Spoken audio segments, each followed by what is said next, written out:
Hey everybody, Scout Crafter here again, TGIF. Got to get started real quick. It's a long one today. A good friend of the show, Bill McCabe, wanted to talk about stains. I said, maybe some of you don't know a lot about stains. Let's get into it. Let's talk about mixing colors. Let's do it. Now, the first thing we have to understand is the difference between paint and stain. And basically, they're all just coatings. It all depends on how much pigment and what type of pigment is in the particular product. These are examples of paints. You can see these are oil-based paints in the cans here. This is an acrylic type paint.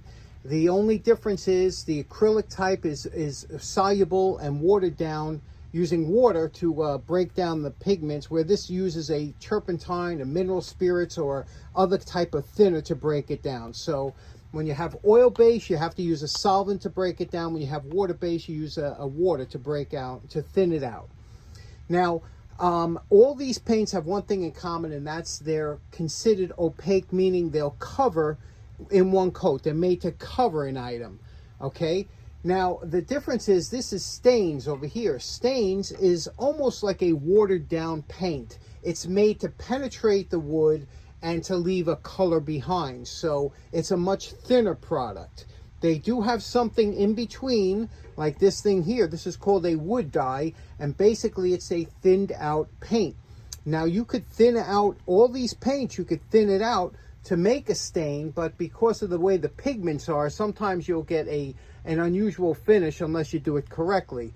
But stains basically are to give you that wood finish and to make it look like wood. Now, the best thing to remember about all these products is when it comes to what color you want, you know, this is where they make their money. Minwax is a company that makes stains. They have dozens and dozens of different shades and colors. Same thing with paints. There are literally thousands of shades of paint. Years ago, they used to stock each shade of paint. Like you can see here, it says canary yellow on that Oxo Spar that I bought when I was 15 years old. But now what they do is they all have a white base coat paint, and they'll mix the colors according to what you want, so they don't have to stock all these colors. However, with the stains, they still basically have different stains that you buy by the can. When I was younger, I used to mix my own stains, and we'll talk about that later, to get the color I wanted. But let me show you first. Let's talk about mixing different colors to get your ideal color. Anytime you're doing restorations, it's always good to have some paints on hand, but you know, what colors are you going to buy? You could buy hundreds of different colors. What I'm going to show you here is all you need. Now, you could buy these in acrylic like these are. You can buy them in oil base. I happen to have acrylic here. The only colors you will need are the three primary colors, which are red, yellow, and blue. You can see red, yellow, and blue. And also I have some white and black. White and black really aren't considered colors, they're considered shades. But from these 5 colors, you could make any color you desire. Now, let's say we wanted to make a photo, or you wanted to restore a color or something. You had a green. Now you say there's no green on here. So what you do is you take some yellow, okay? And again, this is your mixing palette. You take yellow. Now, you don't need a lot of blue when you're mixing. The darker colors are always dominant, so you don't need a lot. So you start off with a little bit here, and you can see already we're starting to make a very yellowish green. Now, a little bit more blue in here, and you can see that becomes a darker green, okay? So now we've just created, out of those 2 colors, we just created, and you could add slowly until you get the shade of green you want. See, this is more of a light green. If we want a little darker green, a little bit more blue, as you're mixing it, you're watching that color magically get darker. And again, you'll mix it up like this, and you can see it's getting darker and a little bit more until you get that shade. If you wanted a real dark green, or a grass, like a bush green, you see how we're getting it darker, and that's how you make your colors. And they sell color wheels or whatever, but now you have a way of making different colors that you want. So here you could see we've made a nice green here. You could see nice green, and now let's say we wanted an orange. Now, to make an orange, you would need red and yellow. Again, we'll start off with the lighter color first. We'll start off with the yellow. Okay, we have the yellow here, which now we don't need a lot of red. Remember, it's a darker color, so we just take a little bit of red, we'll mix it in here, and all of a sudden you'll start to get an orange. Now, we took a little bit extra red there, but we'll mix it up, and eventually we'll get a nice shade of orange here. And if you should see that you have a little bit more, you can always go back and take some more yellow to make that a little bit more orangey. But you can see we can make that any shade you want. That's the beauty and the fun of all really good artists. They don't buy individual colors for every shade they want. It's all about mixing. So here we have a nice shade of orange here. You can see how that looks, right? So there we go. So let's say now we wanted a pink or a skin tone. Now I'm cleaning my brush in between each one, but if we wanted a pink or skin tone, we would take it's going to be a little bit of red and a little bit of white here. Okay, and again, I should have started with the white first because, you know, like I said, this white here, I should have used titanium. This is an iridescent white. It's not as easy mixing. I should have showed you with a titanium white, but you could see here to get that, you would mix it up here. And again, this one's a little harder to mix because it has iridescent properties, but you see how we're getting a pinkish tone. And again, if you wanted to do, you know, flowers or anything like that, you would get that tone that you wanted.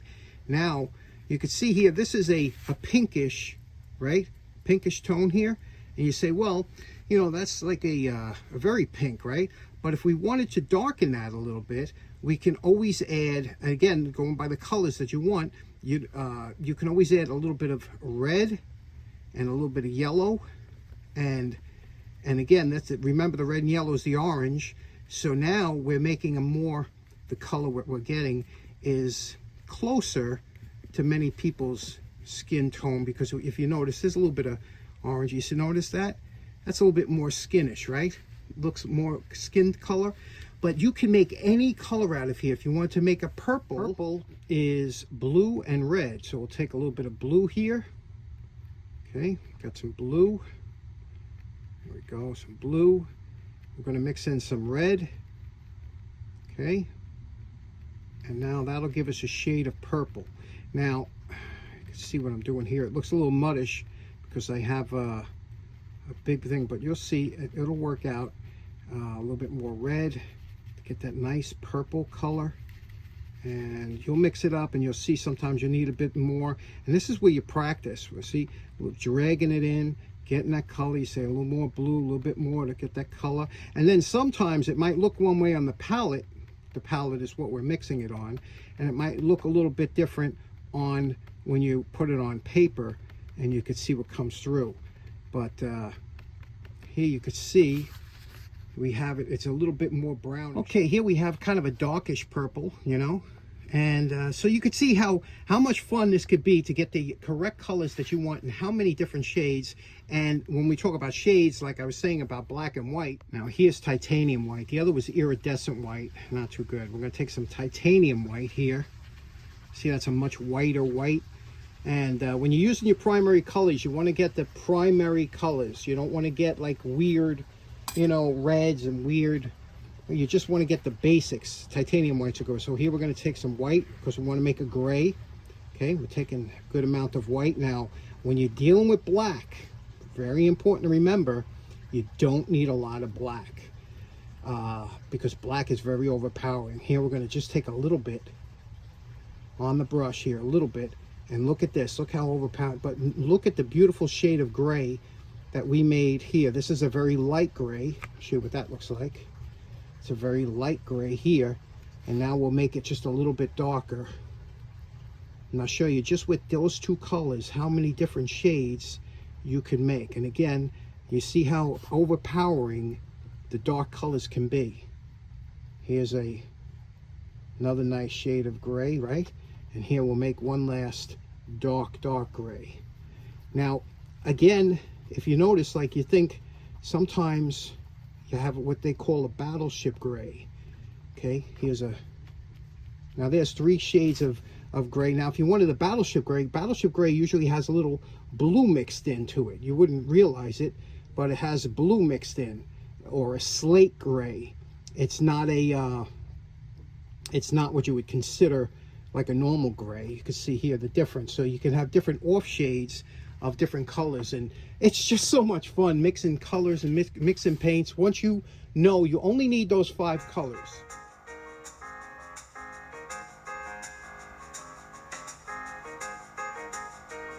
Now we get to the hard part, which is staining. And staining is a little bit more difficult because, you know, with paint, we can wipe paint. Let's say we want to cover this with paint. We could paint that and it'll come out a beautiful white, red, whatever you paint it, it'll come out nice. And if the paint is too thin, you just put a primer on there and it will cover the second coat, and you'll have a beautiful, even coat of color. However, with stain, it's a whole different animal because of the grain. Anytime you think of wood, always think of let me get in focus here. This stack of toothpicks is just like how wood grows. The fibers grow up the tree trunk. This is the outside. The bark would be over here. And you have all these fibers going up. Now, when you put stain on the outside, it just touches the outside here, and it won't really absorb in as much because it's very solid here. Whereas the end grain is a bunch of fibers. Think of it like straws. And if you put stain here, it'll suck it in, because look at all that spot, all them spaces. It'll suck in the paint, or it'll suck in the stain, and it will be a darker finish. On flat boards, it's very easy to tell side grain from end grain. See, this is all side grain. This is side grain, and end grain is here. End grain is here. However, when you have a hole cut in the middle, now this is going to be a little bit of side grain here, a little side grain, but this is all going to be end grain, okay? And that's why when you have compound pieces of wood that have little curves, or like we're going to be doing handles for tool handles or hammer handles, that's where it gets difficult. And I'm going to show you how the wood absorbs differently from side grain, and this is all end grain here. Let me show you. Have a nice red mahogany stain. I'm going to take a Q-tip here, and I'm going to put it on the side here, and I'm going to show you. We're going to put a little bit over here. Now this is all side grain, okay? And then I'm going to put some on the top here, okay? Okay, I'm going to put here, and I'm going to show you the difference between end and side grain. Now, here we have red mahogany on some pine, and you can see how nicely it absorbed into there. You see the beautiful color. It even shows the grain. Now, you can see it's all even, right? It looks nice and even. Now, over here, you can see it's nice and even, too. This is all side grain, but look over here. Look how... Now, remember, this is side grain here because it's starting to go up, but look over here, end grain. Look how dark it is. It's super dark. And on the bottom, look at here, it's dark. That's a whole different color, dark. It looks, it's horrible. That's where staining comes in with the problem. Side grain, nice, even. Side grain, nice, even. Dark. Anything that's end grain. So why is that a problem with us? So not only do we have to be aware of how the grain is when you're staining, but you also have to be aware of what kind of wood you have. Now, harder woods, like a hard wood that's a oak or ash, will absorb much less stain than a pine or a other soft wood, balsa wood. It's anything that's soft will absorb the stain much better. This is a pine. You see how nicely it absorbed. Whereas if I did that same color, red mahogany, on a hard oak, like a white oak, it wouldn't absorb this. It wouldn't look the same. It would be lighter because it doesn't absorb into the grain as much. Now, when you have compound surfaces, like, for example, this peg, now over here we have side grain, but over here, when you start to curve up, it's end grain. The whole top here is end grain. This whole ridge here is end grain. So how do you deal with that? How do you get so it don't look all miscolored and dark? Well, there's two ways to do it. One, you could put a preconditioner on, which means you put like a natural stain, which is a stain without any pigment in it, and that'll stop the suction. Also, you could thin out a thin coat of shellac, put shellac on there.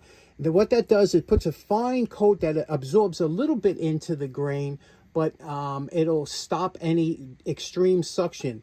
And they call that a preconditioner, or they call that a pre-stain.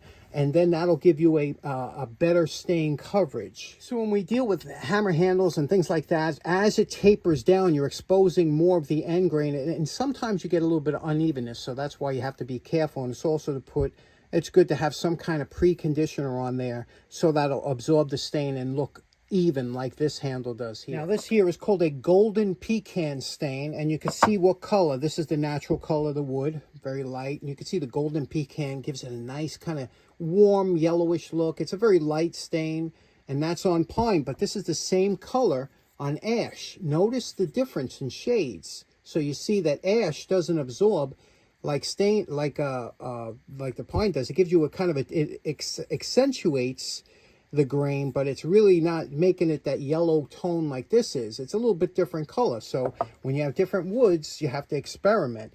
Now, what I used to do years ago is I used to mix stain colors. You can see here, that's a mix in here. I don't know what it is. It used to be golden oak, which is a very light stain. I mixed red oak and something else in here to give it a different, because I was always looking to make that color. But then when they came out with gunstock stain, that was my favorite color. That's what I was always mixing to make. So I would buy 3 colors of stain. I would buy a golden oak or a natural, which is very light. I would buy a red oak, and then I would buy a brown stain and would mix them up. This is red oak. Look at what this does to the wood, right? Now it looks like it's going on very dark, right? When you see that. But give it a second. When it soaks in, I'll wipe it off and I'll show you. It's a very reddish stain. You could dunk it, you know, to really give it, but I'll show you what it looks like when we wipe it off. Now, there we go. That's the red oak. It has, see, it's a little dark, so I used to thin it out a little bit, so I got that red tinge without having, and this is next to the red mahogany. You see the difference here? Same wood, but you see the difference? I tend to like a little bit more reddish, but this, again, depending on the wood, you would mix the stain and get the color you like. But for me, that gunstock has been nailing it every time. The only problem is sometimes with the hard woods, like the handles, it don't absorb as much. Okay, I found out this is red oak and walnut mix. Red oak and walnut. It was a very dark stain. It was meant to match something. But anytime you want to apply stain, the best is to take a small swatch of cloth. This here is an old sock, a piece of sock. And dip it into the stain, get a good amount of stain. Now this is, like I said, a darker stain, and then put it on. It's generally thick. Let it soak in. Just put it on like this. You could see. Okay, get it over here, and again you could see this was a color that I mixed. This is a custom color, but it's a red oak and walnut mix. I wanted that reddish tinge to it, and then you let that soak in for a little while, and you take and you could take either another cloth or a paper towel and just wipe off the excess. Now that is what you have there, is what absorbed into the wood, and that's the color you'll have.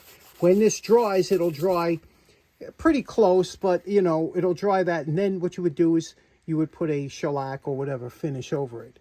But you see, that's the color with that too. This was I was matching a tool handle at one time. Okay, so in closing, I hope this helped Bill out, you know, and if there's any questions he might have had about different stains or what I use and how I do it.